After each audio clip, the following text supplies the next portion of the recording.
તો મિત્રો હવે આપણે આ વિડીયોમાં સ્વાધ્યાય 13.3 નો દાખલા નંબર 1 જોઈશું. આ છે મધ્યસ્થનો દાખલો. તમને કંઈક રકમ આવી જોવા મળશે. હવે પહેલા જ આપણે CF શોધી નાખીશું. આ CF એટલે શું?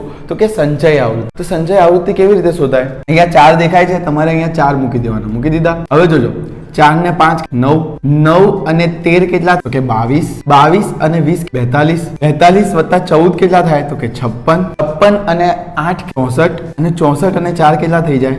68. ખબર પડી મેં સંચય આવૃત્તિ કેવી રીતે શોધી? બરાબર. તો આ આપણા પાસે આવી ગયું 68. અહીંયા n પણ 68 જ આવશે કારણ કે આ આમનો સરવાળો જ છે. બરાબર. જોજો પહેલા આપણે શોધી કાઢવાનું n/2. n/2 શું આવશે? તો કે 68/2. 68/2 એટલે કેટલા આવશે? 68. કારણ કે 68 ના ભાગ કરીએ બેટા 2 વડે તો 34 જવાબ આવે. 34 દુ. હવે આપણે જોવાનું સંચય આવૃત્તિમાં કે ભાઈ 34 ને સમાવતો વર્ગ કોણ છે?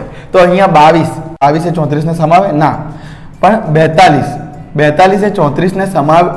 34 ને સમાવે પણ અને 34 ની નજીક પણ છે. એટલે આપણે કોણ લઈશું? 42. આને કહી દઈશું મધ્યસ્થ વર્ગ. બરાબર પડી?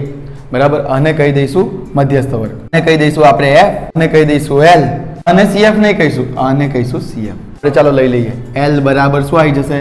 l બરાબર 125, બરાબર 20, cf બરાબર 22. h બરાબર આપણા પાસે શું છે અહીંયા જોઈએ તો કે ભાઈ 65 થી 85, 85 માંથી 65 જાય એટલે h બરાબર શું આવી જાય? તો કે સાહેબ 20. આપણા પાસે મધ્યસ્થનું સૂત્ર શું છે એ આપણે જોઈએ. બરાબર. મધ્યસ્થનું સૂત્ર શું છે તો કે ભાઈ m બરાબર l plus n/2 minus cf છેદમાં f ગુણ્યા l શું આવ્યું આપણા પાસે? તો કે 125 વત્તા n/2 શું આવ્યું આપણા પાસે?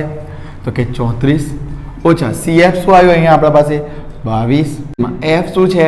તો કે 20 અને h શું છે? તો કે અહીંયા જો આ 20 ગયા, 34 માંથી 22 જાય તો કેટલા રહે? 12.